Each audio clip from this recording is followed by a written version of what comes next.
Wabihi nasta'in ala umuri dunya wad-din.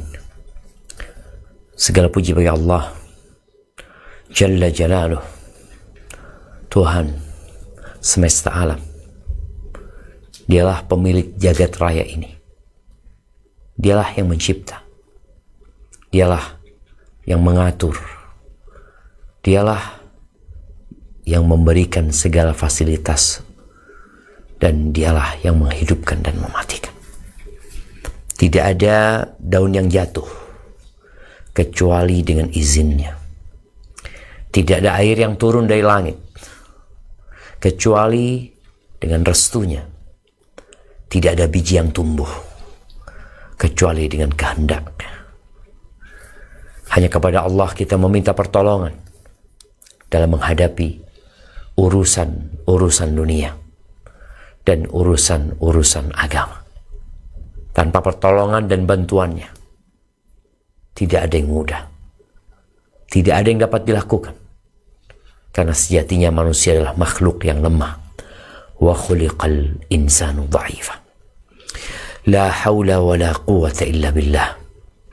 Itulah harta tersimpan yang ada di surga Allah Azza wa Jalla. Sebuah pernyataan di mana seorang hamba berlepas diri dari semua kekuatan, kemampuan, kebisaan dia. Karena sejatinya tidak ada yang mampu, tidak ada yang kuasa, kecuali apabila Allah menghendakinya. Wa bihi nasta'in ala umurid dunya wad-din. Dan hanya kepadanya kita meminta pertolongan dalam menghadapi urusan tadi, urusan agama dan urusan dunia kita. Semoga salawat dan salam senantiasa tercurahkan untuk baginda Nabi kita Muhammad alaihi salatu wassalam, untuk keluarga beliau, untuk istri-istri beliau, untuk putra-putri beliau, dan untuk seluruh sahabat Nabi. Semoga Allah meridhoin kita bersama mereka. Jamaah rahimakumullah, cukup lama kita membahas perjalanan hidup Nabi alaihi salatu wassalam. Kita sudah berada di tahun ke-6 Hijriah, memasuki tahun ke-7. Ya, tinggal 4 tahun lagi kita akan memasuki pembahasan meninggalnya Rasul Sallallahu Alaihi Wasallam. Tapi 4 tahun sebelum meninggalnya Nabi Alaihi Salatu Wassalam, bagaimana Islam telah mulai diakui keberadaannya, eksistensinya, di mana Nabi alaihi salatu wassalam selesai perjanjian Hudaybiyah, memiliki kesempatan yang sangat luas sekali untuk menyebarkan dakwah. Karena pada hakikatnya peperangan bukanlah tujuan. Yang jadi tujuan adalah kedamaian dan keselamatan untuk seluruh penduduk bumi ini. Terkadang peperangan harus dilakukan. Terkadang darah harus ditumpahkan. Terkadang harta harus dikorbankan demi tegaknya agama ini. Tapi yang menjadi tujuan utama adalah bagaimana agama ini sampai kepada seluruh manusia tanpa ada pemaksaan. Karena kita tahu la ikraha fiddin, tidak ada pemaksaan dalam beragama. Orang untuk masuk Islam dipaksa, enggak. Di kota Nabi alaihi salatu wassalam, kita telah mengetahui di sana ada kabilah-kabilah Yahudi yang besar, yang memiliki kekuatan yang sangat dahsyat sekali. Nabi hidup bertetangga dengan mereka. Tapi tatkala mereka berkhianat, tatkala mereka membangkang, tatkala mereka tidak memenuhi poin-poin perjanjian dan kesepakatan yang telah dibuat, maka mereka harus menanggung konsekuensinya. Tahun kelima adalah akhir cerita kabilah Yahudi tinggal di kota Madinah. Kemudian tahun ke-6, Allah perkenankan umat Islam untuk berangkat umrah, walaupun umrah itu tidak terjadi dikarenakan kaum musyrikin menghalangi umat Islam untuk memasuki kota Mekah. Tapi kemudian ada perjanjian, yang perjanjian itu memiliki banyak hikmah, yang terkadang sebagian orang tidak menyukai perjanjian yang dibuat antara umat Islam dan orang-orang kafir, karena mereka memandang perjanjian itu menguntungkan orang-orang kafir. Ya, terkadang mata kita memandang seperti itu. Tapi boleh jadi ada pertimbangan yang dalam, sehingga perjanjian itu dibuat. Yang mungkin sebagian orang yang kurang ilmunya, yang tinggi semangatnya, memandang perjanjian itu kurang tepat.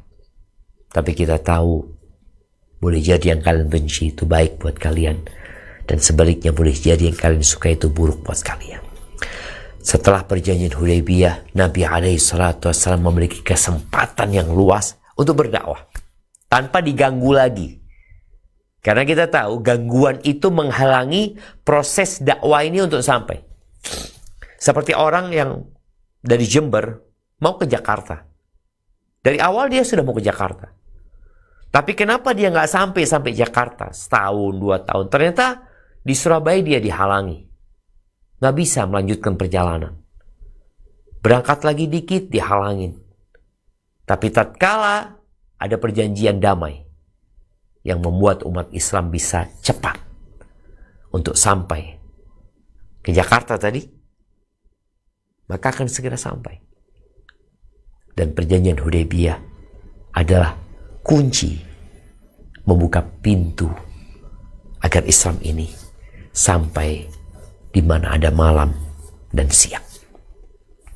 Kita akan membaca bagaimana Rasulullah SAW mulai menulis surat-surat.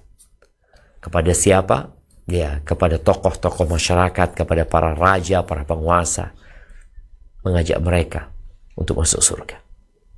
Dan kita akan baca, tafadhal. Barakallahu fikum.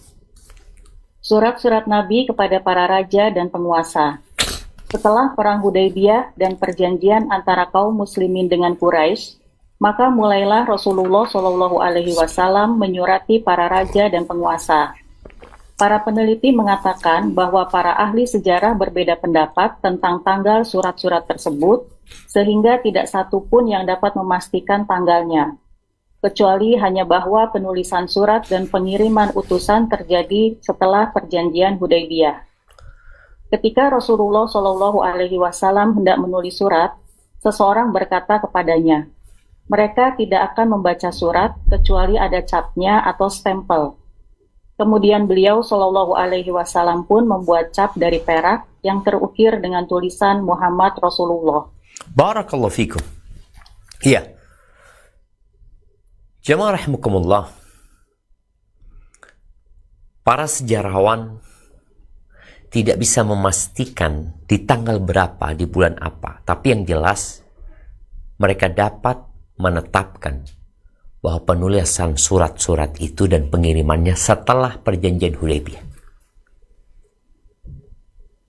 Kenapa? Tadi Nabi SAW sudah nggak ada musuhnya di Jazirah Arab. Bukan tidak ada musuh ya, mungkin Anda salah mengatakan tidak ada musuh. Tapi sedang ada perjanjian damai dengan musuh. Sehingga itu membuat kesempatan terbuka untuk melancarkan dakwah ini ke berbagai penjuru daerah yang belum didakwain. Artinya ada daerah-daerah yang Islamnya belum nyampe, belum didengar sama mereka. Tidak seperti di masa sekarang ini, ana berceramah sekarang bisa dilihat, ditonton oleh seluruh manusia yang mau menonton di berbagai penjuru dunia. Mungkin di sebagian negara masih malam, tapi mereka bisa nonton. Kalau dulu enggak. Kalau mereka ingin menyampaikan Islam harus ada yang berangkat. Melakukan perjalanan dengan onta, kuda, keledai, berjalan kaki. untuk menyampaikan, dan boleh jadi di tengah jalan dibunuh, nggak nyampe itu dakwah. Disebutkan pula di sini bahwa Nabi SAW ketika menulis surat, para sahabat atau ada seorang yang mengatakan mereka tidak membaca surat kalau tidak ada capnya, tidak ada stempelnya. Subhanallah jamaah. Kenapa? Mereka tidak membaca surat kaleng. Karena kalau semua orang nulis kemudian dikirimkan ke raja, raja kepingin tahu ini siapa yang tulis surat ini. Apa kedudukan dia? Dan apa keuntunganku membaca surat ini? Tapi tatkala ada cap, ada stempelnya, maka mereka dengannya mengetahui surat ini resmi. Maka kemudian Nabi SAW disebutkan di sini, beliau membuat cap. Jadi khatam, beliau membuat cincin. Beliau membuat cincin yang tulisan cincinnya itu adalah Muhammad Rasulullah. Jadi ada tulisannya di cincinnya tersebut, Muhammad Rasulullah Sallallahu Alaihi Wasallam. Dan ini nanti yang akan dipakai, stempel ini akan terus dipakai ya, oleh Abu Bakar Siddiq, oleh Umar bin Khattab, oleh Utsman bin Affan. Walaupun nanti akan hilang di masa Utsman bin Affan. Tapi intinya stempel itu tetap dipakai, walaupun tulisannya Muhammad Rasulullah SAW. Karena ini sebagai bentuk kepercayaan orang dengan cap tersebut sudah. Dan memang kalau kita lihat, nggak sembarangan orang bisa membuat stempel. Maka Nabi SAW akhirnya membuat sebuah cincin yang ada tulisannya Rasul SAW, yang nanti mungkin ditaruh di tinta, atau di sebagian surat-surat yang Anda melihat itu, suratnya itu bungkusnya, selain suratnya yang di stempel, itu ya betul, berarti ada dua di sini. Suratnya di stempel, bungkus suratnya disegel. Ada stempel, ada segel. Mungkin pada waktu itu mereka tidak membaca kecuali yang pakai stempel, tapi ada di beberapa negara itu yang pakai segel. Jadi kalau sekarang tuh suratnya itu dikasih lem umpamanya, di lem nggak bisa dibuka. Yang membuka hanya penerima surat itu. Dan Nabi SAW akhirnya membuat karena tuntutan. Nah, silahkan dilanjutkan.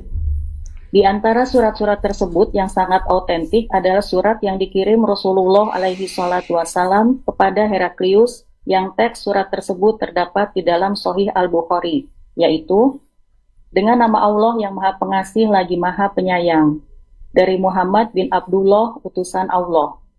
Untuk Heraklius, penguasa Romawi yang mulia, selamatlah bagi yang mengikuti petunjuk.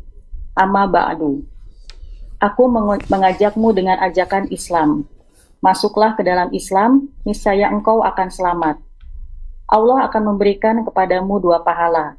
Jika menolak, maka engkau akan menanggung semua dosa orang-orang Arisin atau penduduk Romawi. A'udzubillahi minasyaitonirrajim. Qul ya ahlal kitabi ta'alau ila kalimatin sawa'im bainana wa bainakum alla na'budu illallaha wa la yusyrik bih. Wala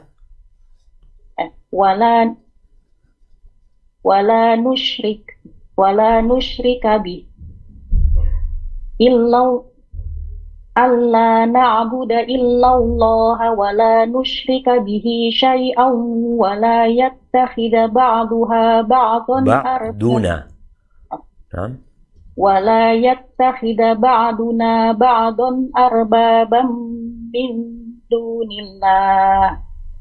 Fa in tawallaw faqulu ashhadu bi anna muslimun. Wahai ahli kitab, marilah kita menuju kepada satu kalimat pegangan yang sama antara kami dan kamu, bahwa kita tidak menyembah selain Allah dan kita tidak mempersekutukannya dengan sesuatu pun, dan bahwa kita tidak menjadikan satu sama lain Tuhan-Tuhan selain Allah. Jika mereka berpaling, maka katakanlah kepada mereka, saksikanlah bahwa kami adalah orang Muslim. Quran Surat Ali Imran ayat 64.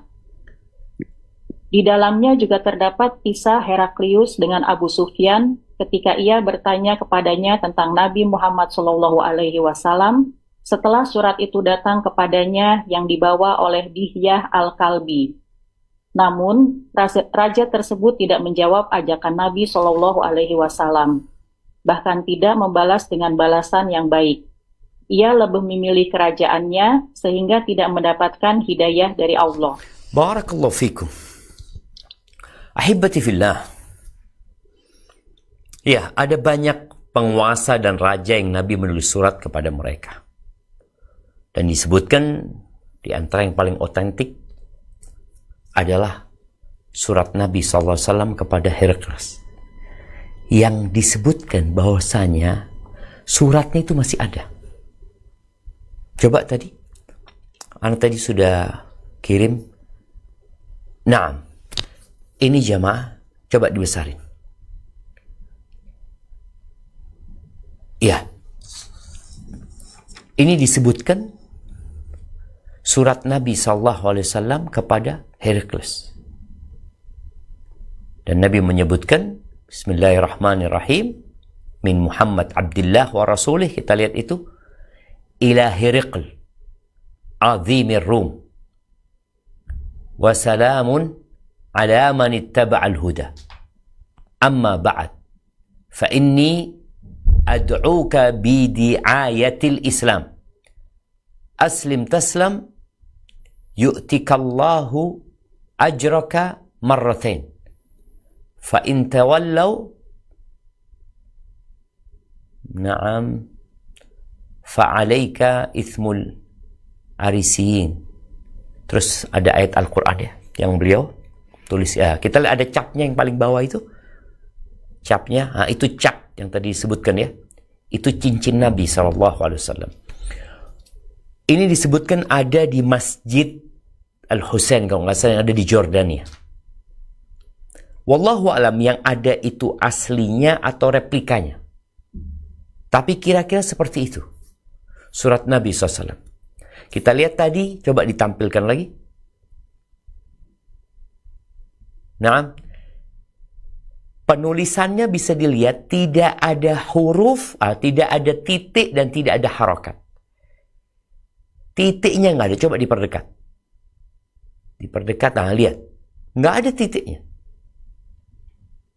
Subhanallah ya. Tidak ada titik dan tidak ada harokat.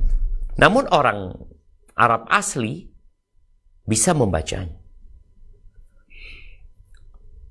Jadi ketika mereka tahu ini alaika atau ghalika umpamanya, mereka tahu. Dan Nabi SAW, kalau kita membaca suratnya, ya beliau mengajak kepada Islam. Dan Nabi SAW mengirimkan sahabat yang mengantarkan surat tersebut.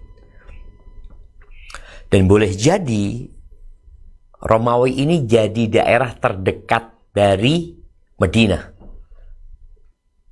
Dibandingkan dengan Mesir, nanti akan kirim surat ke Mesir juga. Dibandingkan juga ke Irak sana, ke Persia ya. Lebih jauh. Dan subhanallah, ketika surat itu datang kepada Heraklius, maka bertanyalah Heraklius, apakah ada orang-orang dari negerinya pengirim surat ini? Kata mereka ada di sini. Abu Sufyan sedang berdagang. Nah, kita lihat Quraisy aman dalam perdagangannya. Dengan perjanjian damai itu, orang-orang Quraisy yang awalnya setiap kali mereka mau ke Syam selalu dihadang oleh umat Islam. Seperti perang Badar ya, mereka ketakutan dihadang oleh umat Islam, dan beberapa perang lainnya yang menunjukkan jalur perdagangan mereka terancam. Akhirnya mereka harus jalan memutar lewat daerah Riyadh sana, semakin jauh dan membutuhkan biaya yang lebih besar. Dengan Hudaybiyah, keuntungan orang-orang musyrikin Quraisy, mereka bisa berniaga dengan damai. Dan mereka ada di Syam ketika surat Nabi SAW sampai ke tangan Herakles. Akhirnya dipanggil lah ya. Bagaimana dipanggil orang-orang Quraisy itu yang sebelumnya nggak pernah dipanggil. Ternyata mereka ditanya tentang pengirim surat ini. Ditanya tentang nasab Nabi SAW. Ditanya apakah ada di nenek moyangnya yang raja-raja, kata Abu Sufyan nggak ada. Pengikutnya seperti apa? Orang-orang kaya, orang-orang kuat, atau orang-orang lemah? Orang-orang lemah pengikutnya. Ditanya lagi, apakah ada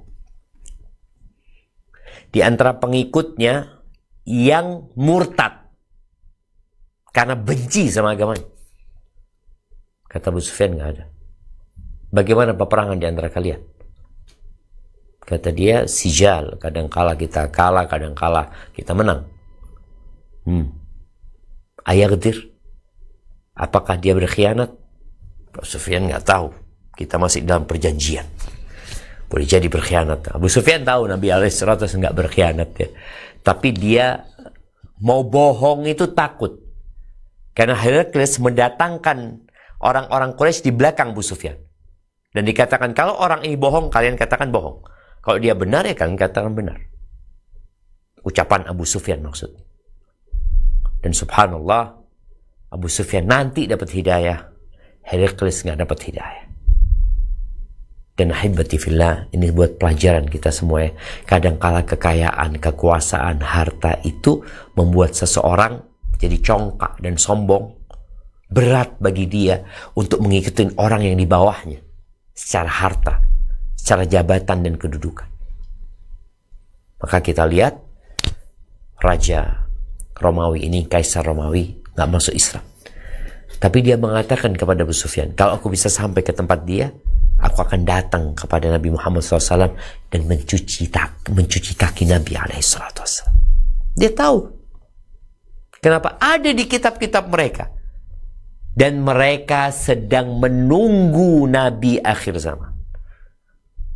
Kita juga sudah bahas tuh bagaimana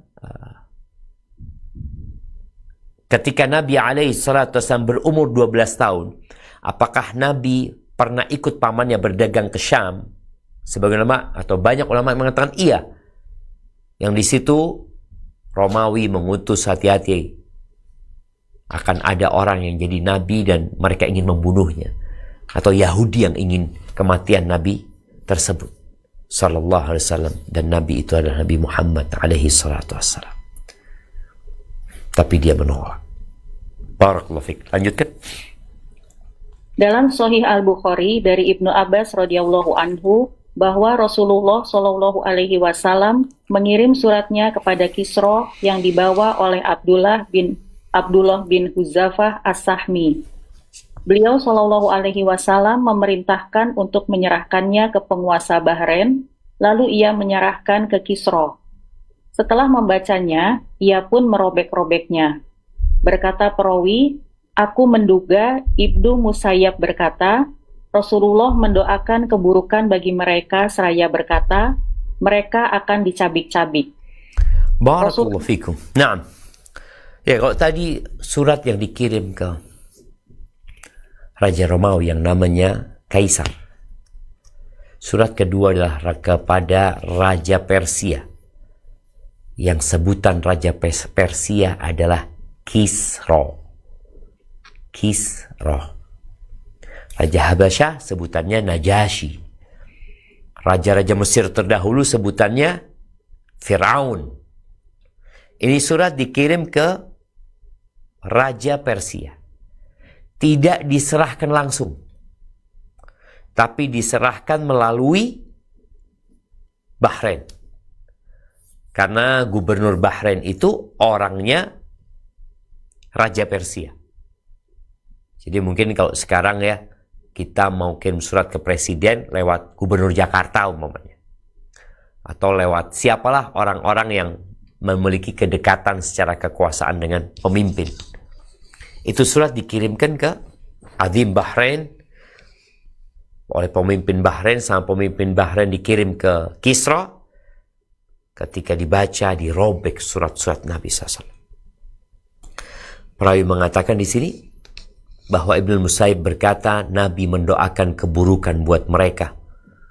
Doanya itu agar ayyumazzaku kulla mumazzaqa, agar mereka dicabik-cabik. Dan betul coba. Kalau kita lihat ya, Romawi ya dia tidak beriman dia. Tapi dia tidak melecehkan surat Nabi SAW. Bahkan dia berusaha mengklarifikasi, mencari kebenaran berita dengan memanggil orang-orang Quraisy. Tapi karena dia punya kekuasaan, malu, takut kehilangan kekuasaannya. Adapun Kisra enggak, dia robek surat Nabi SAW. Dan Nabi berdoa agar mereka dirobek-robek. Dan betul, sampai hari ini kerajaan Persia itu enggak berdiri. Walaupun kita lihat Iran sekarang mungkin berusaha untuk menonjolkan kekuasaan dan kekuatan mereka, tapi nggak akan lama. Berbeda dengan Romawi yang sampai hari ini kerajaan Romawi ya tetap tegak ya. Kalau kita lihat masih ada Roma di Vatikan sana, ya di Italia sana ya. Kemudian kita lihat ya Eropa, boleh jadi mereka adalah orang-orang Rum yang terdahulu, yang sekarang mereka masih berjaya di tempat itu. Taib, ini surat yang lainnya. Kemudian Nabi SAW kirim surat juga kepada siapa? Coba dilanjutkan. Rasulullah Shallallahu Alaihi Wasallam mengutus Hatib bin Abi Baltoh ke Muqawqis, penguasa Hatib bin Abi Balta'ah, bacanya Abi Balta'ah. Hatib bin Abi Balta'ah ke Muqawqis, penguasa Iskandariyah Mesir. Kemudian ia pun menerima surat Nabi Shallallahu Alaihi Wasallam, memuliakan Hatib dan menyampaikan beberapa hadiah untuk Nabi Shallallahu Alaihi Wasallam. Barakallahu fika. Ini Muqawqis, Raja Iskandariyah. Mereka tahu dengan kebenaran Nabi SAW. Artinya tokoh-tokoh agama yang mereka mendapatkan kitab. Beda dengan Persia. Mereka Majusi agamanya. Sedangkan Muqawqis itu Nasrani. Sama seperti Romawi. Muqawqis menyambut utusan Nabi SAW dengan baik, dimuliakan. Kemudian dia kirim hadiah. Walaupun dia nggak masuk Islam, dia kirim hadiah untuk Nabi SAW. Disebutkan hadiahnya ada seekor baglah, percampuran kuda dengan keledai yang namanya Duldul kalau nggak salah. Kemudian budak dengan pendampingnya. Budak itu namanya Maria Al-Qibtiyah. Maria Al-Qibtiyah ini yang kemudian memiliki anak yang bernama Ibrahim, putra Nabi SAW, tapi meninggal ketika dalam susuan. Jadi kalau kita lihat ya, dakwah ini sudah mulai menyeberangi Jazirah Arab menuju ke Mesir. Pergi juga ke Persia, ke Iran sana, Irak dan Iran. Kemudian juga sudah sampai ke Syam. Yang sebelumnya Nabi SAW fokus dengan Jazirah Arab. Nah, lanjut. Apa yang dilakukan Muqawqis menunjukkan penghargaannya kepada Rasulullah Shallallahu Alaihi Wasallam, sebagaimana juga menunjukkan bahwa beliau tidak menerima ajakan Nabi Shallallahu Alaihi Wasallam karena khawatir akan kekuasaannya. Kalau saja bukan karena kekuasaan, niscaya ia akan masuk Islam. Barakallahu fikum. Ini yang tadi disampaikan bahwasanya kekuasaan, harta yang berlimpah itu dapat menjadi nikmat dan boleh juga berubah menjadi nikmat. Ketika harta itu mengantarkan kepada ketaatan, itu nikmat. Ketika kekuasaan itu membuat pemiliknya takut kepada Allah Azza wa Jal, maka jadi nikmat. Tapi kalau ternyata kekuasaan harta menjadi penghalang dari mendapatkan hidayah, itu namanya azab. Nikmat. Jadi nikmat itu pakai ain, nikmah itu pakai qaf. Jadi azab. Jadi Muqawqis nggak masuk Islam walaupun dia menghargai, tapi dia cinta kekuasaan. Dan orang yang cinta dengan harta dan kekuasaan sulit mendapatkan petunjuk dan hidayah. Apalagi kalau gila hormat. Tapi kita lihat Nabi SAW ya mendakwahi mereka. Berkaitan masuk Islam atau tidak masuk Islam ya bukan urusan kita. Karena yang memberikan hidayah adalah Allah Jalla Jalaluh. Baik, lanjutkan. Rasulullah Shallallahu Alaihi Wasallam juga menyurati Raja Najasyi yang telah masuk Islam dan mensolatinya ketika ia meninggal dunia. Kemudian beliau juga menyurati Raja Najasyi berikutnya, yang memerintah dalam keadaan kafir.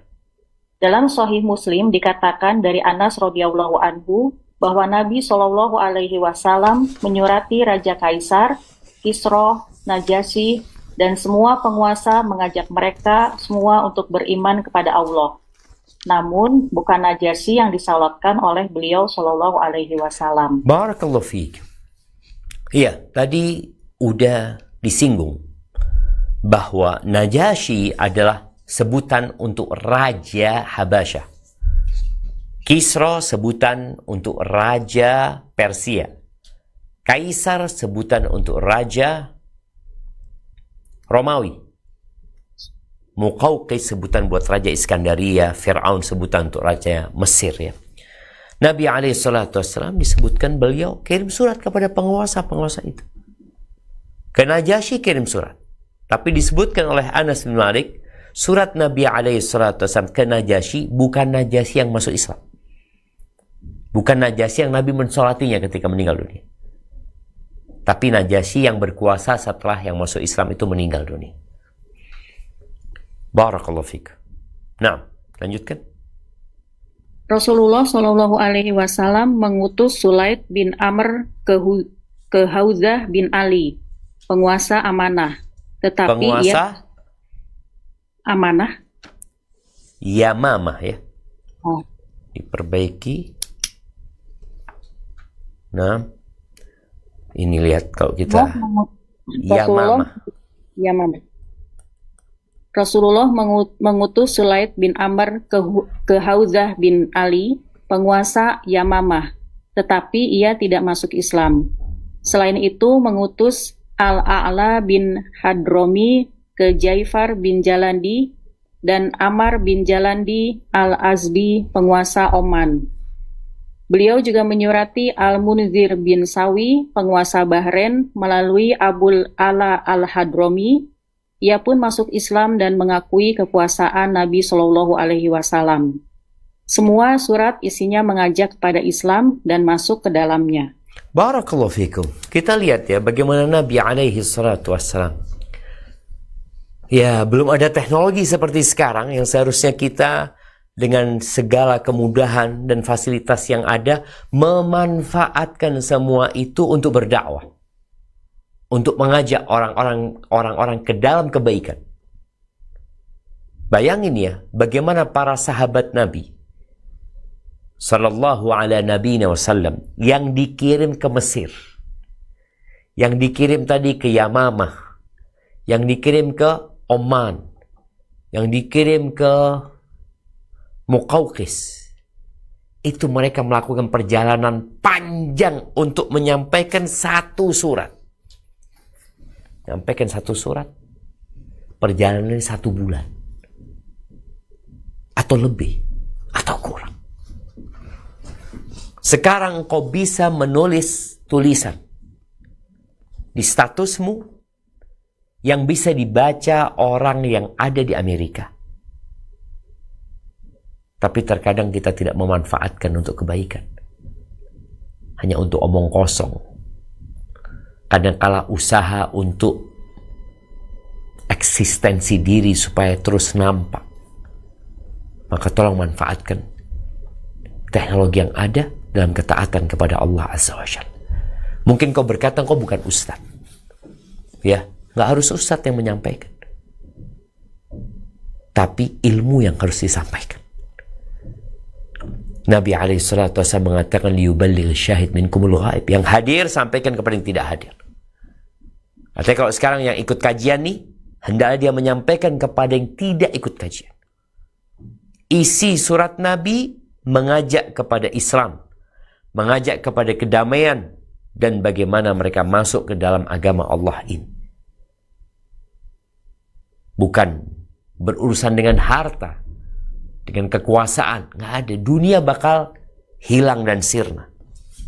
Tapi amal kebajikan yang akan terus mendampingi, baik itu dalam kehidupan dunia atau dalam kehidupan selanjutnya. Tapi apa hikmah? Jadi tanpa kita membaca hikmah, seharusnya Muslim itu bisa menyimpulkan hikmah-hikmah dari kenapa Nabi SAW baru melakukan itu. Untuk apa beliau melakukan itu SAW? Bagaimana adab beliau ketika beliau menulis surat. Dan harapannya orang-orang itu menerima agama Allah ini dan selamat dari api neraka. Dan kita akan baca hikmah dan pelajaran yang bisa dipetik. Tafadhal. Hikmah dan pelajaran yang bisa dipetik. Pelajaran yang dapat diambil dari korespondensi Rasulullah Shallallahu Alaihi Wasallam kepada para raja dan penguasa. 1. Korespondensi yang dilakukan Rasulullah Shallallahu Alaihi Wasallam kepada para raja dan penguasa menunjukkan bahwa risalah ini bersifat universal dan untuk seluruh umat manusia. Allah berfirman, A'udzubillahi minasyaitonirrajim. Qul ya ayyuhan nasu inni rasulullahi ilaikum jami'a. Katakanlah Muhammad, wahai manusia, sesungguhnya aku ini utusan Allah bagi kamu semua. Quran Surat Al-A'raf ayat 157. Dan wa ma arsalnaka illa rahmatan lil alamin. Dan kami tidak mengutus engkau Muhammad melainkan untuk menjadi rahmat bagi seluruh alam. Quran Surat Al-Anbiya ayat 107. Serta wa ma arsalnaka illa kafatan linnas. Dan kami tidak mengutus engkau Muhammad melainkan kepada semua umat manusia. Quran Surat Saba ayat 28. Setelah perjanjian damai, maka hal tersebut merupakan kesempatan emas untuk memperluas wilayah dakwah dan menyerukan berbagai umat yang belum mendengar risalah, serta melakukan korespondensi ke berbagai penjuru yang belum sempat disurati. Melalui keterangan teks-teks syariat dan aplikatif dalam sejarah Nabi, jelaslah bahwa dakwah ini bersifat universal dan sekaligus menyanggah orang-orang yang mengatakan bahwa Muhammad SAW hanya diutus untuk masyarakat Arab saja dan tidak untuk masyarakat dunia. Barakallahu fiik. Ya, agama ini bukan hanya untuk bangsa Arab. Ada orang-orang Barat yang mengkaji Islam, para orientalis ya, yang mereka akhirnya menyimpulkan bahwa Islam ini benar.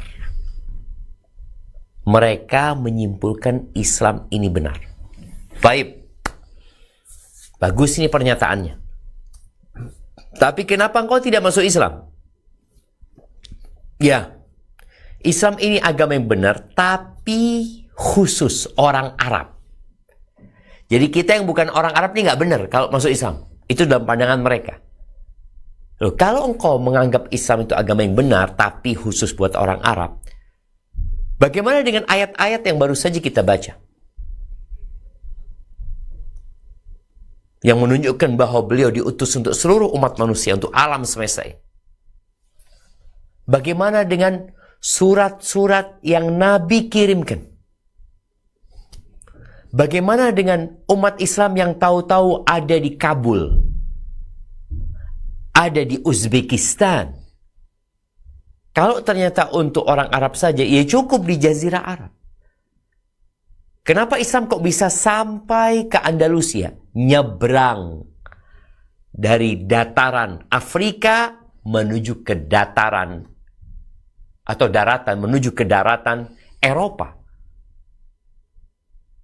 Jadi mereka berusaha untuk menolak Islam, tapi dengan berbagai macam cara Enggak, Islam ini untuk seluruhnya. Kenapa Nabi SAW kirim surat kepada Raja Romawi yang dia bukan orang Arab, ke Raja Persia yang dia bukan orang Arab, ke Muqawqis yang bukan orang Arab, ke Najasyi yang orang Afrika. Dulu belum ada tuh Amerika. Sebagai negara yang seperti kita lihat ya. Jadi dulu yang dikenal ya Asia, Afrika, Eropa. Dan kalau kita lihat seperti Australia ya orang-orang Eropa. Amerika ya orang-orang Eropa yang ada di sana sebenarnya, yang berkuasa. Maka Nabi SAW kirim surat jemaah kepada mereka, kepada yang ada di Asia, kepada orang-orang penguasa Eropa yang ada di Baitul Maqdis, kemudian kepada yang ada di Afrika. Pernah ada sebuah pertanyaan dan pernyataan ketika terjadi konferensi internasional antara umat beragama. Ana lupa dulu diadakan apa di Spanyol ya. Itu mereka bertanya, kenapa laki-laki muslim boleh menikahi wanita ahlul kitab? Dan kenapa laki-laki ahlul kitab haram hukumnya menikahi wanita muslim? Maka dijawab oleh salah seorang di antara mereka, kita boleh menikahi umatnya Nabi Isa, pengikutnya Nabi Musa, walaupun mereka telah melakukan penyimpangan, karena kita beriman dengan Nabi Musa dan Nabi Isa. Kalian kalau ingin menikahi wanita muslimah, ya sudah, kalian beriman dengan Nabi Muhammad SAW, selesai. Boleh kalian menikahi umatnya Nabi Muhammad SAW. Jadi ahibati fillah, agama Islam ini agama untuk seluruh umat manusia. Walaupun proses penyebarannya memang bertahap. Prosesnya awalan yang didakwai Nabi SAW dalam 3 tahun, itu adalah orang-orang terdekat. Dakwah Syria. Kemudian setelah itu keluarga beliau secara umum. Lalu penduduk Mekah. Lalu lebih luas lagi kepada bangsa Arab yang datang haji ya. Nabi juga berangkat ke Taif alaihi salatu wassalam. Lalu setelah itu kepada seluruh umat manusia. Itu prosesnya, tapi bukan berarti Islam itu bukan untuk alam semesta. Sejak awal Islam ini adalah agama untuk seluruh umat manusia. Tapi proses penyampaiannya memang memiliki tahapan-tahapan seperti yang kita telah mengkaji dan membacanya. Tapi itu pelajaran pertama. Jadi kalau ada yang mengatakan Islam itu khusus bangsa Arab, ya kenapa Nabi SAW mendakwain Romawi, mendakwain Persia, mendakwain orang Afrika, kalau dia khusus buat orang Arab? Dan berarti orang Indonesia yang masuk Islam tadi berarti nggak benar. Nggak. Wa ma arsalnaka illa kafatan linnas, untuk seluruh umat manusia. Apapun bangsanya, apapun etnis dan sukunya, engkau termasuk yang diseru dengan dakwah Islam ini. Baik, yang kedua. Kedua, penerimaan Rasulullah Shallallahu Alaihi Wasallam untuk membuat cap atau stempel setelah diinformasikan bahwa orang-orang yang akan disurati tidak akan membaca, kecuali surat yang memiliki cap. Dari sini kita dapat mengambil pelajaran bahwa boleh mengambil manfaat dari orang lain selama tidak bertentangan dengan agama. Barakallahu fikum. Iya, peradaban dan budaya ini saling mempengaruhi. Peradaban, budaya, adat istiadat, ya, tradisi yang ada, itu saling mempengaruhi. Selama itu tidak bertentangan dengan agama, ya kenapa tidak gitu loh. Kalau kita lihat masjid Nabi SAW, Masjidil Haram, itu hanya bangunan kotak aja. Kalau Masjidil Haram mungkin bangunan yang berputar, tanpa ada menara, tanpa ada kubah. Sekarang umat Islam berpikir bahwasanya menara dan kubah itu ciri khas umat Islam. Padahal enggak sebenarnya. Itu adalah ciri khas peradaban-peradaban yang sebelumnya. Boleh jadi di Persia mereka punya bangunan pakai kubah yang dikenal dengan diwan dulu ya. Kenapa? Karena ternyata bangunan yang pakai kubah itu akan memudahkan memindahkan suara. Suara itu bisa terdengar gitu karena terjadi pemantulan dari kubah tersebut ya, dari model bangunan tersebut. Kemudian kalau kita lihat menara-menara. Dulu menara-menara yang ada di Romawi itu menara-menara mungkin untuk meletakkan lonceng. Karena orang-orang Nasrani beribadah dengan lonceng. Umat Islam melihat, oh ini manfaat untuk azan. Karena Bilal bin Rabah ketika azan di kota Madinah itu cari bangunan yang tinggi. Rumahnya para sahabat ya, dia naik ke sana. Bukan bangunan khusus untuk azan. Jadi tadi ada peradaban, ada budaya dari agama lain atau dari suku dan bangsa lain apabila tidak bertentangan dengan agama dan itu bukan sebuah identitas ibadah mereka, identitas mereka sebagai orang Majusi, sebagai orang Nasrani, maka nggak masalah. Dan terbukti Nabi SAW mengikutinya. Kemudian beliau membuat stempel pula. Barakallahu fikum. Nah. Ketiga, korespondensi yang dilakukan oleh Rasulullah Shallallahu Alaihi Wasallam kepada para raja dan penguasa menegaskan akan hak-hak para penguasa.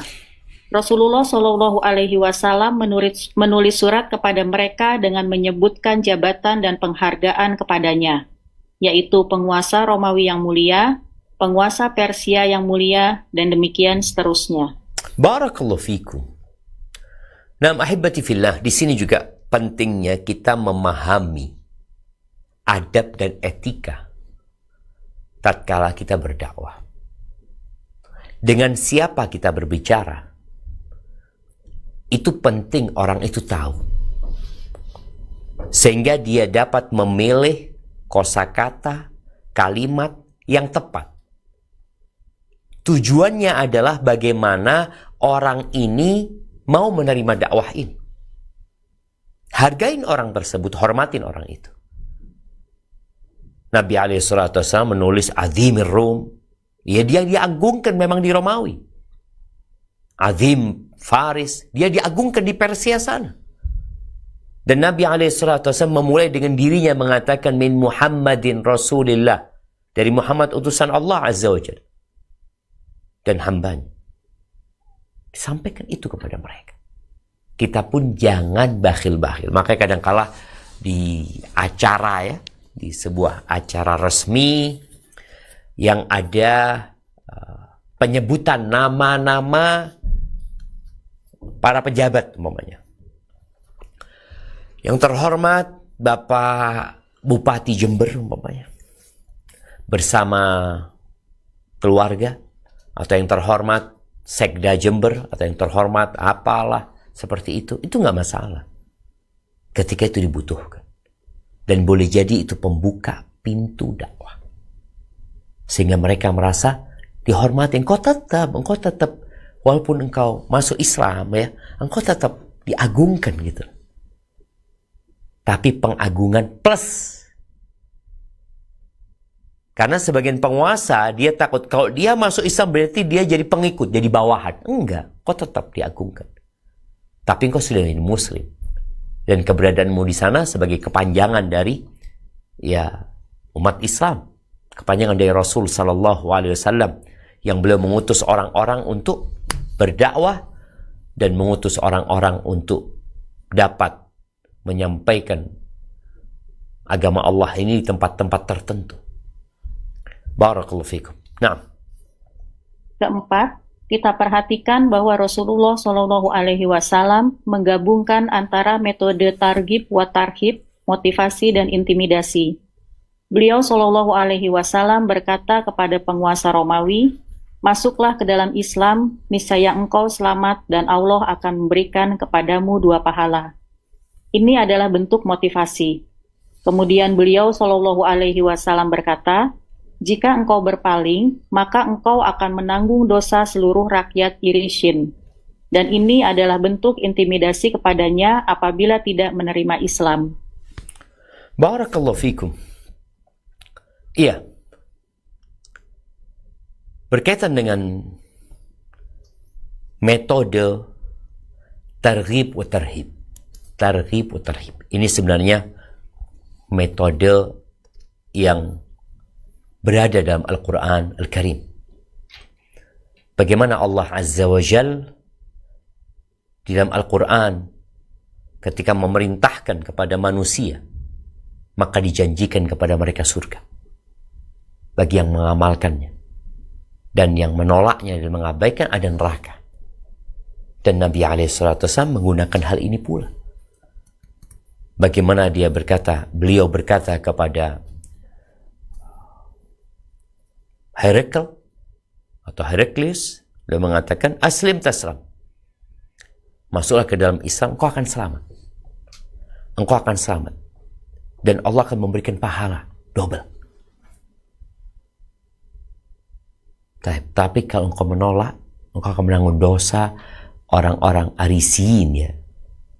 Jadi orang-orang Nasara, sebenarnya kalau disebutkan bicara Arisin ini, mereka itu orang-orang Nasara yang disebutkan masih beriman, ya, masih mentauhidkan Allah Azza wa Jal. Jadi bukan Irisin tapi Arisin. Ada juga mungkin Yarisin, ya. Tapi yang jelas disebutkan bahwasanya Arisin ini atba' firqa min firaqin Nasara. Mereka adalah salah satu pengikut dari salah satu sekte Nasara. Mereka termasuk yang menolak Trinitas. Dikatakan mereka masih beriman dengan Tauhid, ya.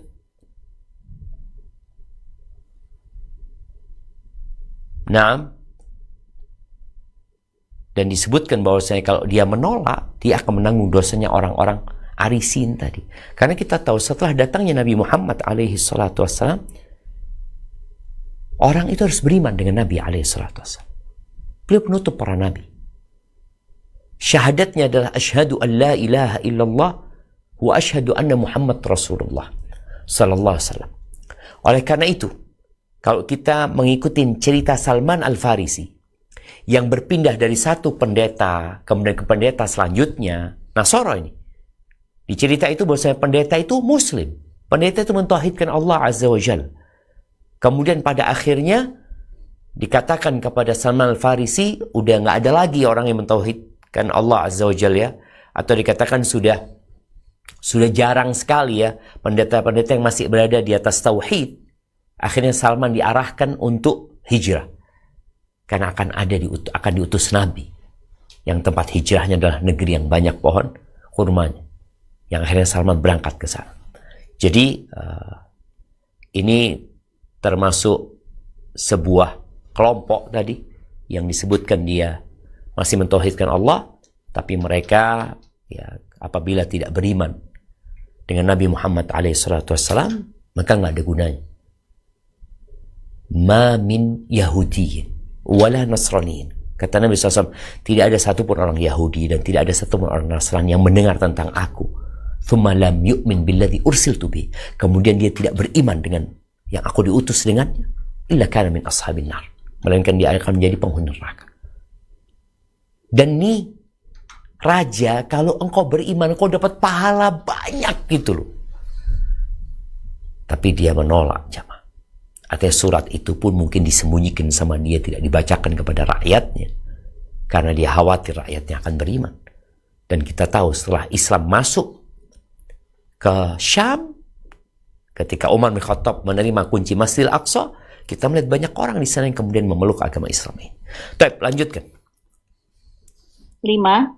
Dari surat-surat tersebut nampak reaksi yang ditimbulkan oleh orang-orang yang disurati serta kejelian Nabi Shallallahu Alaihi Wasallam dalam menggunakan kata-kata yang sesuai sehingga dapat menggugah perasaan dan sikap empati. Oleh karena itu, mereka yang tidak masuk Islam umumnya menolak dengan baik. Barakallahu fikum, ya. Ya, kita lihat orang itu kalau dapat surat yang isi suratnya enak dibaca, walaupun mungkin nggak sesuai dengan akidah dia, Tapi kalau disampaikan dengan cara yang baik, ya tidak akan ada reaksi negatif nanti. Ini pentingnya para pendakwah ya. Ketika menyampaikan, pilihlah kata-kata yang indah. Waktu yang tepat pula. Terkadang seorang anak punya masalah sama orang tuanya. Maka kalau ngomong, takut salah ngomong, salah bicara. Maka tulislah surat. Karena ketika surat, engkau bisa memilih kata-kata yang paling tepat. Sehingga orang yang membacanya enak. Walaupun dia nggak mau dengan nasihatmu, tapi paling nggak dia tidak merasa dilecehkan, tidak merasa direndahkan ya. Dan Nabi SAW tadi beliau tahu ya dengan ego manusia. Manusia itu punya ego. Sekelas Imam Syafi'i yang beliau nggak mau dikasih nasihat di depan umum. Sekelas Imam Syafi'i karena manusia. Maka hendaklah kita dapat memilih kata-kata yang indah, waktu yang tepat, dan tempat yang sesuai. Barakallahu fikum. Baik, lanjutkan. 6. Sikap para pemimpin Nasrani yang disurati oleh Nabi Shallallahu Alaihi Wasallam dan penolakan serta penghargaan mereka kepada Rasulullah Shallallahu Alaihi Wasallam, sekalipun mereka tidak memenuhi ajakan beliau Shallallahu Alaihi Wasallam. Kita ingat firman Allah, A'udzubillahi minasyaitonirrajim. La tajidanna asyaddan nasi adawatan lilladzina amanul yahuda walladzina asyraku. Wa la tajidanna aqrabahum mawaddatan lilladzina amanul ladzina qalu inna nasara. Dzalika bi anna minhum qissisina wa ruhbanan wa annahum la yastakbarun. La. Baca lagi wa annahum la yastakbirun. Nah. Pasti akan kamu dapati orang yang paling keras permusuhannya terhadap orang-orang yang beriman. Ialah orang-orang Yahudi dan orang-orang musyrik. Dan pasti akan kamu dapati orang yang paling dekat persahabatannya dengan orang-orang yang beriman ialah orang-orang yang berkata, sesungguhnya kami adalah orang Nasrani. Yang demikian itu karena di antara mereka terdapat para pendeta dan para rohib, juga karena mereka tidak menyombongkan diri. Quran Surat Al-Ma'idah ayat 82. Nabi SAW mendapati dari Nasrani Habasyah sikap mau menolong dan melindungi orang-orang yang hijrah ke Habasyah. Ketika Rasulullah SAW menulis surat kepada para raja dan penguasa berbagai bangsa, maka pemimpin Nasrani adalah yang paling baik dalam penolakannya.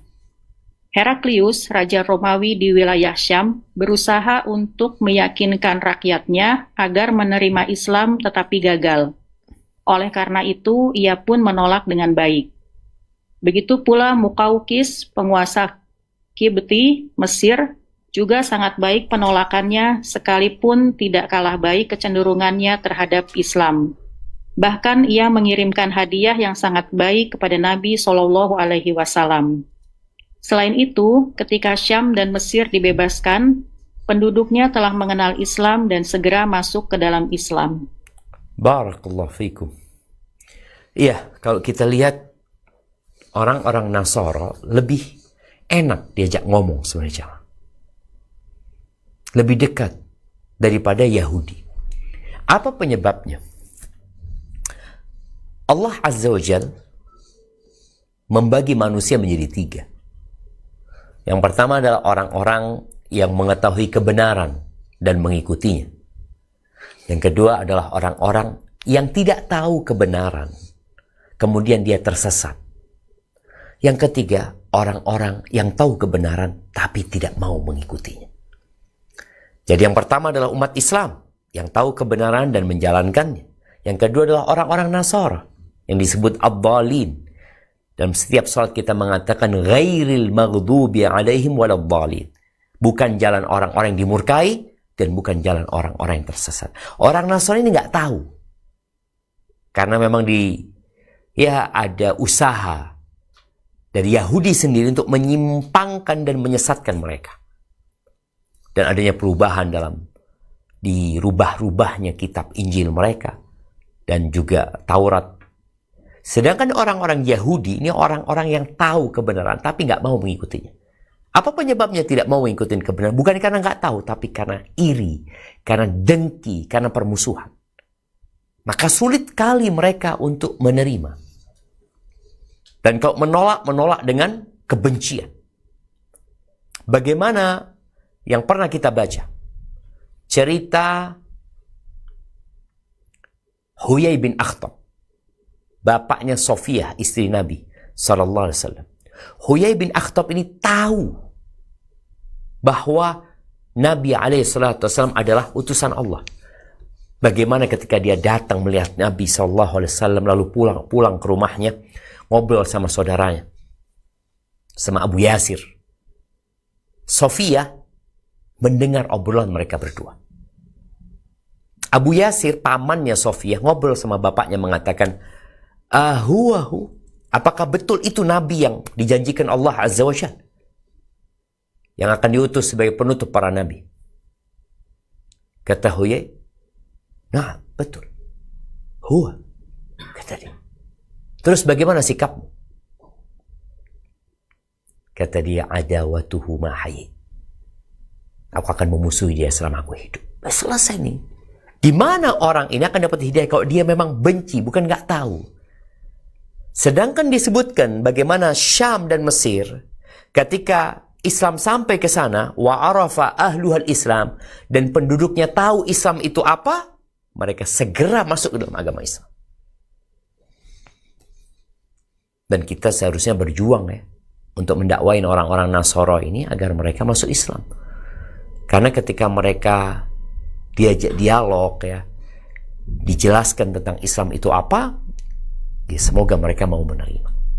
Dan umat Islam, jangan sampai engkau menjadi penyebab orang itu gak mau masuk Islam. Kenapa? Kayak gini orang Islam. Kayak gini Islam.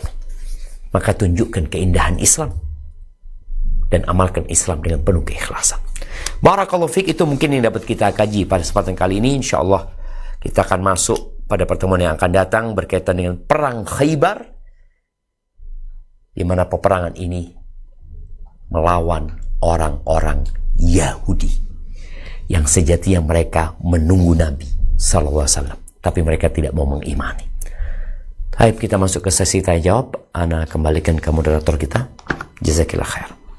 Nah Pak Ustadz, jazakumullahu khairan atas materi dan ilmunya. Semoga Allah mudahkan kita untuk dapat memahami dan mengamalkannya. Pertanyaan pertama Pak Ustadz. No.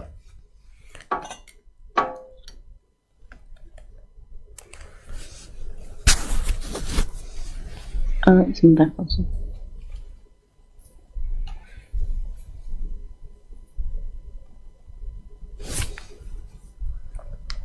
Sebentar.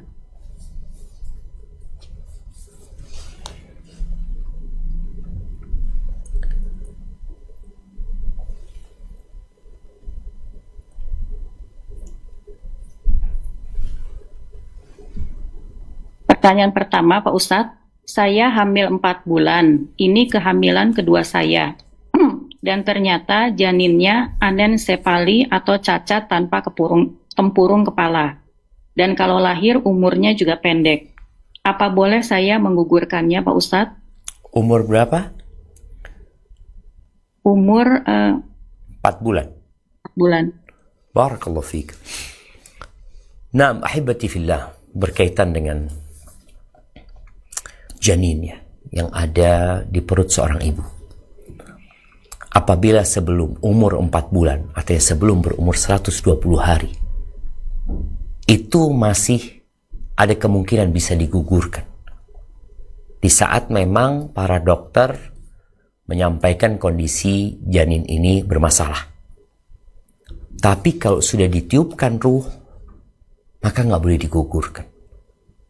Kecuali apabila membahayakan kehidupan ibundanya. Ini kan enggak.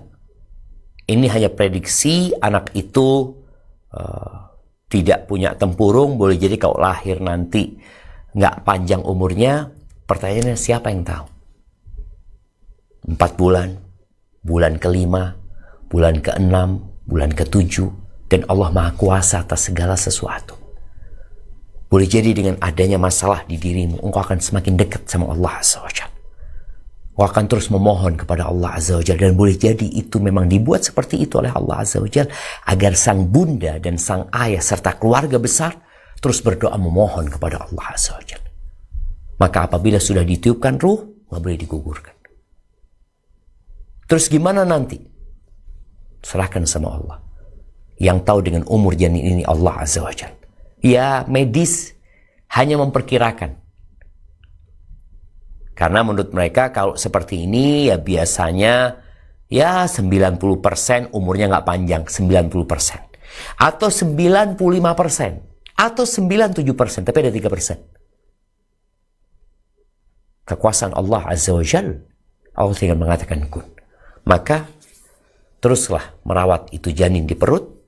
Terus berdoa memohon kepada Allah Azza wa Jalla dan berbaik sangka sama Allah. Ingat, Allah Maha Kuasa atas segala sesuatu. Barakallahu fikna. Jazakumullahu khairan Pak Ustadz atas jawaban dan nasihatnya. Pertanyaan kedua, izin bertanya Pak Ustadz, bagaimana jika istri sudah tidak sanggup hidup dengan suaminya karena sikap dan lisannya yang kasar? Selama ini, Ana sering dibikin sakit hati. Ana lebih banyak mengalah daripada harus ribut depan anak-anak. Tapi semakin lama beliau semakin merendahkan Ana.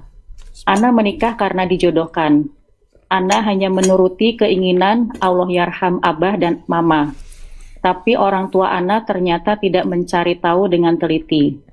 Suami Ana Masya Allah termasuk bertanggung jawab dengan nafkah, tapi kasar lisannya pada Ana dan anak-anak, dan kasar sikapnya terutama pada anak-anak. Jika Ana pisah, Ana sebenarnya memiliki warisan yang banyak dari Allah yarham Abah. Tapi warisan itu dipegang dan tidak ingin dibagi oleh adik. Akhirnya seperti pedang bermata dua. Ingin pisah dengan suami, tapi adik seperti itu. Kalau Ana bertahan dengan suami, rasanya sudah tidak mampu hati Ana.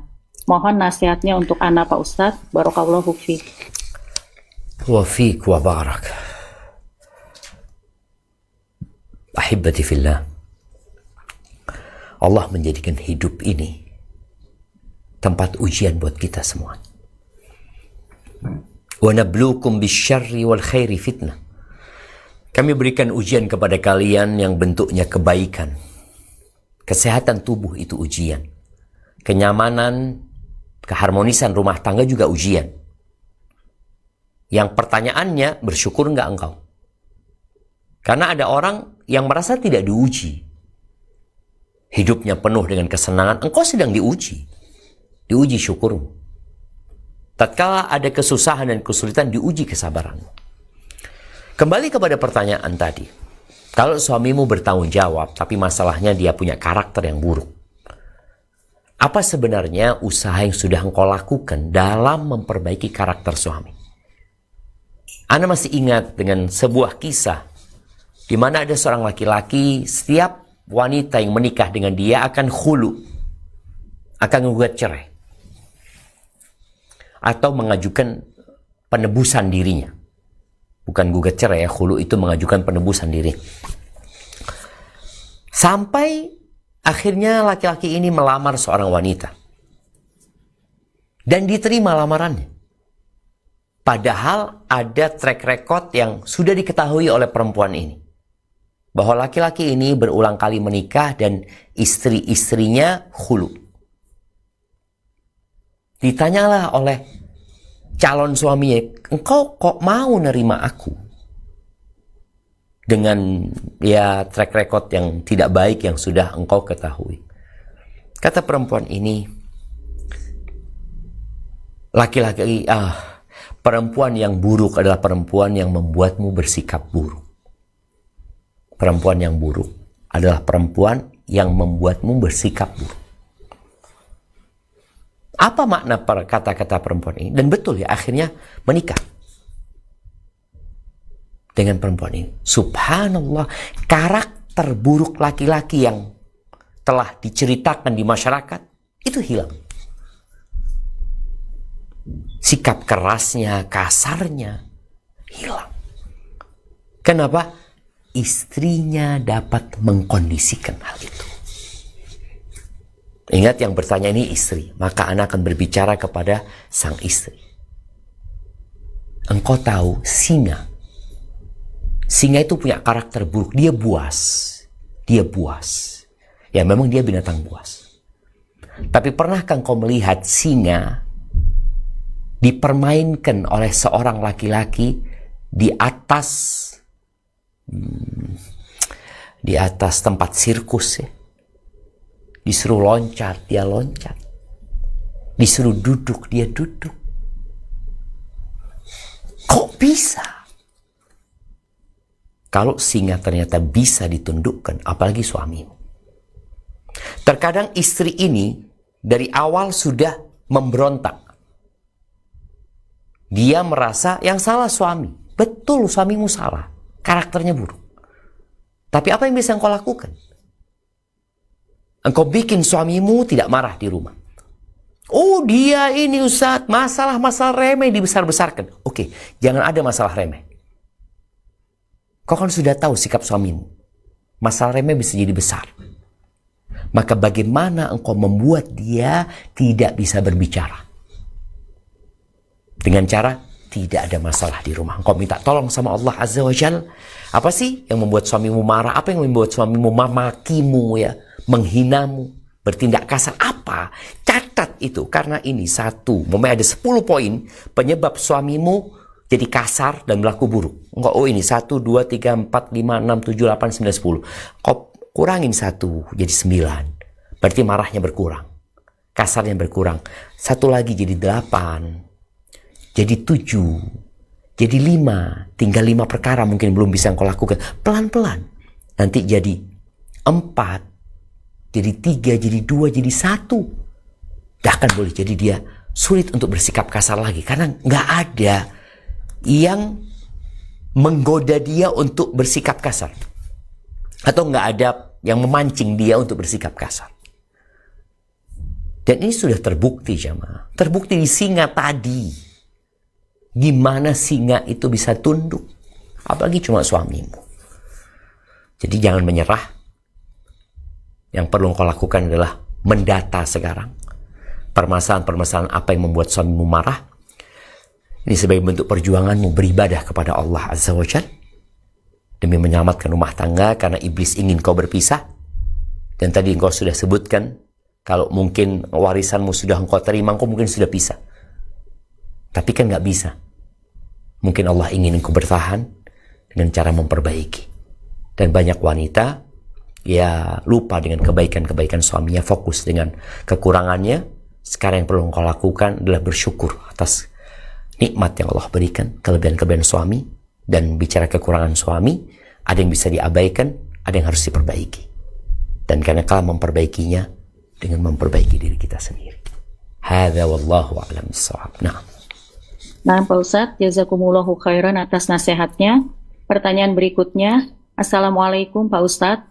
Saya mau tanya, apakah kalau seorang konten kreator sekaligus pemusik, lalu beliau meninggal dan postingan di akun tersebut yang banyak musiknya masih bisa dinikmati masyarakat, apakah hal tersebut bisa menjadi penyebab siksa kubur dan menjadi dosa jariah bagi konten kreator tersebut? Dia sudah bertobat belum? Di sininya nggak disampaikan Pak Ustadz. Oke, siap. Ya, ahibati fillah. Rasul sallallahu alaihi wasallam bersabda, "Man sanna sunnatan hasanah falahu ajruha wa ajru man amila biha min ba'dihi min ghairi an yanqusa min ujurihim syai'an." Barang siapa yang memberikan contoh baik, kemudian contoh baik ini diikutin sama orang sesudahnya, maka bagi orang ini pahala orang yang mengamalkannya sampai nanti hari kiamat. Tanpa mengurangi pahala mereka. Bukan mereka 100 kemudian 10% dikasihkan. Enggak. Pahalanya full. Ini 100 tambahin 100 buat yang membuat contoh kebaikan ini, yang mengajarkan kebaikan. Sebaliknya, man sanna sunnatan sayyi'ah fa'alaihi wizruha wa wizru man amila biha min ba'dihi min ghairi an yanqusa min ujurihim syai'an. Barang siapa yang memberikan contoh keburukan, maka bagi dia dosanya dan dosa orang-orang yang mengikutinya tanpa mengurangi dosa mereka. Jadi dosa mereka 100, tambahkan buat ini 100. Kalau 100 orang mengikuti keburukan tersebut, mencontoh fulan yang memberikan contoh keburukan, maka 100 kali 100. Terus seperti itu ya. Jadi kalau bicara, apakah itu akan menjadi penyebab siksa kubur? Ya tentunya. Dosa itu menjadi penyebab orang disiksa di kuburnya. Kecuali dia telah bertobat kepada Allah Azza wa Jalla. Tapi bagaimana telah banyak yang mencontoh? Bagaimana banyak orang yang mengambil keburukan-keburukan dia? Maka tugas dia adalah menyampaikan bahwa saya sudah berhenti dan saya mengajak orang-orang yang dulu mengikuti saya dalam keburukan saya agar mereka bertobat kepada Allah Azza wa Jalla ketika yang dia lakukan adalah keburukan. Jadi kalau dia sudah bertobat dengan taubat dan nasuha, insya Allah terputus dosanya. Tapi kalau ternyata dia belum bertobat, maka dosanya akan terus bersambung kepada dia dan akan terus bertambah banyak dosanya. Artinya ini orang mati tapi dosanya nambah. Seharusnya kan orang mati dosanya selesai. Sebagaimana ada orang mati seharusnya pahalanya terputus, tapi ada nyambung terus. Maka hendaklah kita semua melihat kepada diri kita. Apakah ada kira-kira pahala yang akan bersambung kepada kita apabila kita meninggal dunia? Atau dosa? Sehingga kita harus segera bertobat dan memohon ampunan Allah Azza wa Jalla. Hadza wallahu a'lam bissawab. Nah, Pak Ustadz, jazakumullahu khairan atas nasihatnya. Pertanyaan berikutnya, Ustadz mohon pencerahannya. Seminggu yang lalu, istri saya mengirim video Ustadz tentang istri boleh tidak melayani kalau suami tidak memberi nafkah. Dengan video itu kami bertengkar dan istri berubah sikap. Saya sudah sampaikan kalau saya bukan tidak memberi nafkah, tapi belum memberi nafkah karena saya sudah berusaha mencari pekerjaan selama ini, namun Allah belum izinkan saya mendapatkan pekerjaan. Saya ketika belum bekerja tetap menjalankan kewajiban lain yang masih saya sanggup lakukan seperti mengantar jemput anak sekolah, antar jemput istri, mengurus rumah tangga, urus anak, nyuci setrika, dan lainnya. Apakah saya dosa belum menafkahi, tapi saya sudah berusaha. Mohon nasihat Ustadz untuk saya dan istri. Jazakumullahu khairan Pak Ustadz. Masya Allah, barakallahu fikum. Nah, ahibati fillah.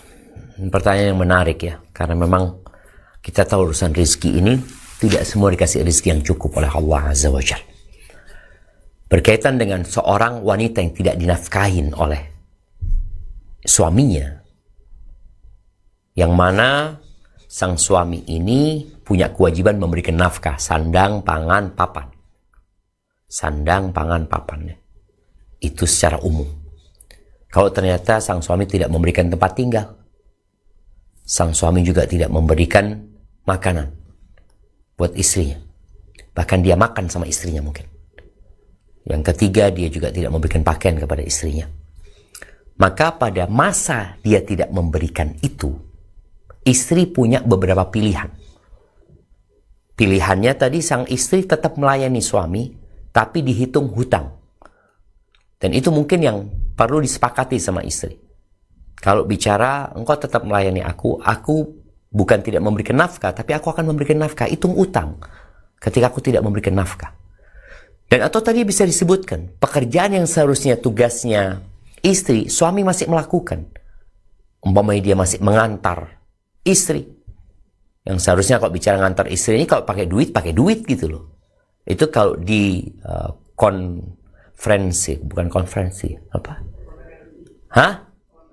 dikonversikan bisa jadi duit gitu loh. Dia mengantarkan ini dan itu. Umpamanya ketika dia menyetrika baju, umpamanya mencuci, yang seharusnya itu jadi duit juga ketika pembantu yang melakukannya. Tapi ini suami yang melakukan karena memang dia belum dapat pekerjaan. Seharusnya itu bisa dimasukkan sebagai nafkah nantinya. Maka yang perlu dilakukan oleh suami adalah duduk bersama istri untuk memahami mana kewajiban-kewajiban yang harus dia lakukan. Dan boleh jadi tadi antum sampaikan kepada istri, ada tugas-tugas yang aku handle yang seharusnya itu jadi duit buat aku ya. Cuma mungkin karena memang aku belum bekerja, ya aku anggap itu sebagai khidmat kepada keluarga. Dan maka sang istri hendaklah terus berkhidmat kepada suaminya dalam kondisi yang seperti ini. Bagaimana istrinya Ibnu Mas'ud radhiyallahu anhu itu yang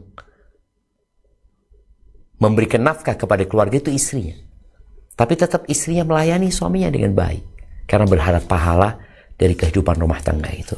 Jadi buat antum sebagai seorang suami, mungkin perlu duduk bersama istri untuk membahas masalah ini. Tadi katakan, selama aku tidak memberikan nafkah, hitunglah utang. Kalau memang tadi tidak ada yang bisa dikonversikan menjadi uang sebenarnya sebagai nafkah kepada istri. Maka sampaikan, hitung aja utang. Kalau bicara aku makan di sini, aku tidak ngasih makan engkau gitu loh. Engkau makan dari uangmu. Maka tinggal dihitung. Nanti semoga Allah berikan rezeki kepadaku dan aku bisa lunasin semua itu. Hadza wallahu a'lam bissawab. Nah, Pak Ustadz, jazakumullahu khairan atas nasihatnya. Pertanyaan berikutnya, Ustadz, suami saya berhutang riba tanpa sepengetahuan saya. Hal ini sudah dilakukan dari tahun 2021. Baru beberapa minggu ini ia jujur karena sudah tidak sanggup lagi menutupi. Tunggu, Afan, diulangin. Suami berhutang riba tanpa sepengetahuan istri. Siap. Yang sudah dilakukan sejak tahun 2021. Okay. Baru beberapa minggu ini ia jujur karena sudah tidak sanggup lagi menutupi. Hutang diambil untuk membantu keluarganya. Ibunya yang mau dilaporkan polisi karena tunggakan dengan orang lain, dan membantu usaha adiknya yang sudah bersuami, dan usaha itu pun gagal sehingga suami saya yang harus membayar hutangnya semua itu selama 14 tahun. Sedangkan jika membayar hutang itu semua, kehidupan kami untuk membayar sekolah, cicilan rumah dengan developer syariah, konsumsi tidak akan cukup, Pak Ustadz. Yang saya ingin tanyakan, apa yang harus saya lakukan? Apakah boleh mengajukan cerai terkait dosa riba ini? Karena saya takut Allah menurunkan murka ke rumah tangga kami ini. Mohon nasihatnya Pak Ustadz, karena saya bingung dan takut salah mengambil langkah. Jazakallahu khairan. Barakallahu fiik ya. Alhamdulillah, anti punya suami bisa disebut suami yang baik ya. Karena dia tidak ingin mengikut sertakan istrinya dalam problematika keluarga dia. Disembunyikan 14 tahun. Agar rumah tangganya baik-baik. Tapi akhirnya dia menyerah. Maka apa sikap istri yang menghargai suaminya? Kalau bicara cerai, boleh-boleh aja cerai, tapi jangan. Karena suamimu setelah dia bercerita, berarti dia butuh bantuanmu. Bukan tatkala dia membutuh bantuanmu, kau tinggalkan dia. Bagaimana sekarang kau mengajak suamimu untuk bertaubat kepada Allah Azza wa Jalla. Kalau kau bicara melunasinya, nggak mungkin ini itu, ya hitungan manusia nggak mungkin. Tapi nggak ada yang tidak mungkin bagi Allah Azza wa Jalla.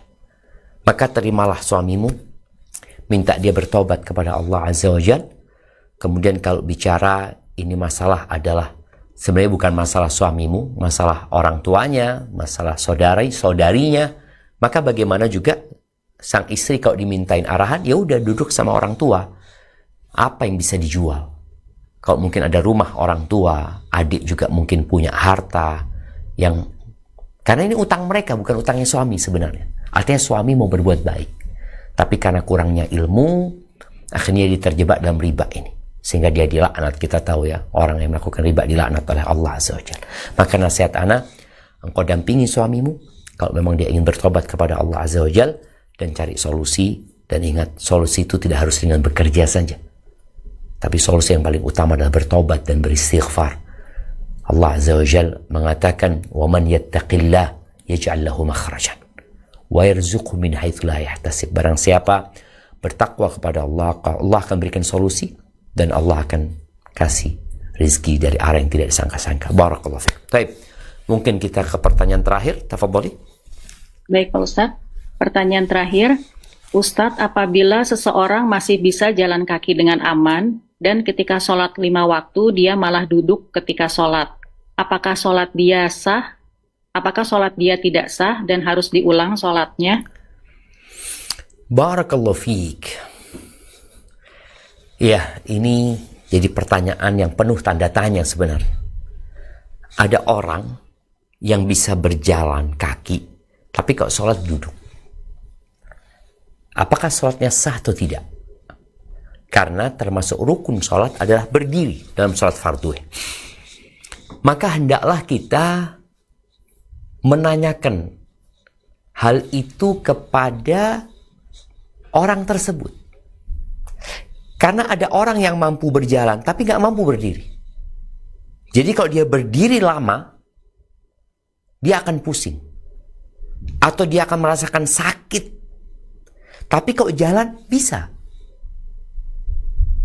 Karena terus terang kemarin itu ada kawan kita ngomong sama anak. Ustaz kasih nasihat fulan.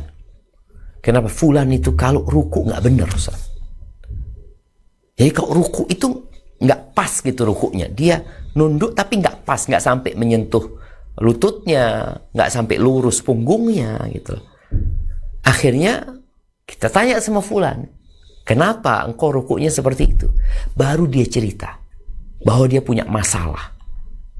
Ketika dia ruku sakit seperti ketarik ya dari kakinya ke pahanya itu ya, sama punggungnya.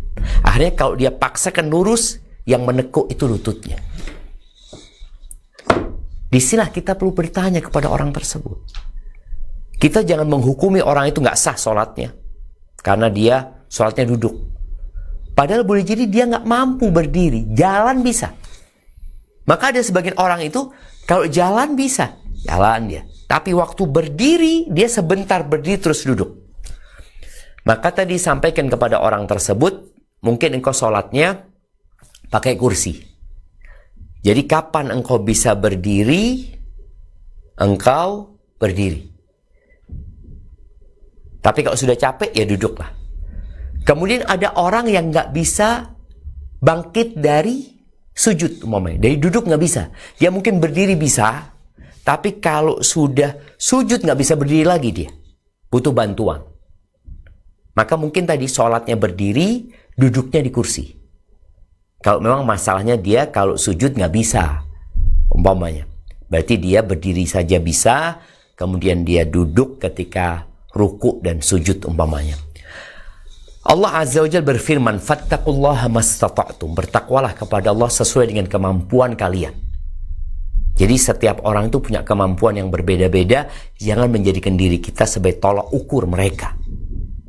Sehingga kita tidak terjebak dalam menghakimi orang, sedangkan kita tidak tahu dengan kondisi yang sebenarnya.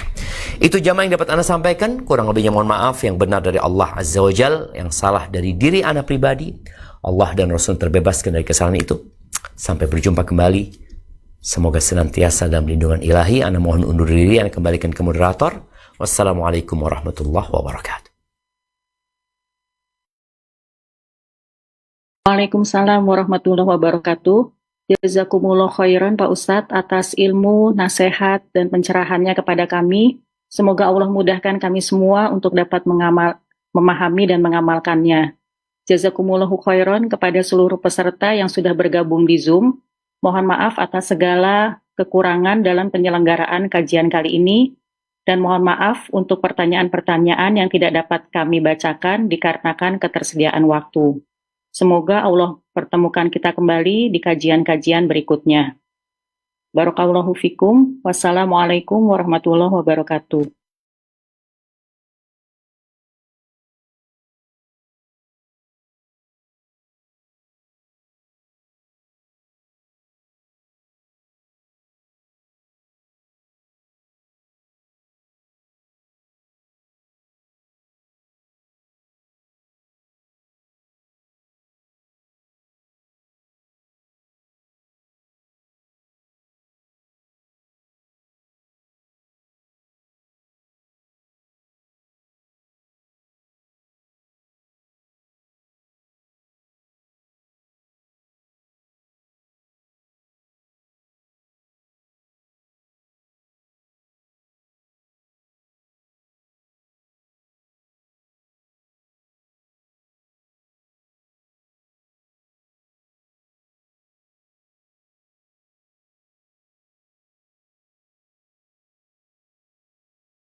Assalamualaikum warahmatullahi wabarakatuh. Saudara-saudariku, para pemirsa Sil TV dimanapun Anda berada, rahimani wa rahimakumullah. Semoga antum selalu berada dalam lindungan Allah Tabaraka wa Ta'ala. Dan semoga kesehatan, keberkahan, rahmat dan nikmat Allah Tabaraka wa Ta'ala selalu meliputi Anda semuanya. Ma'asyiral muslimin, ma'asyiral muslimat, dakwah merupakan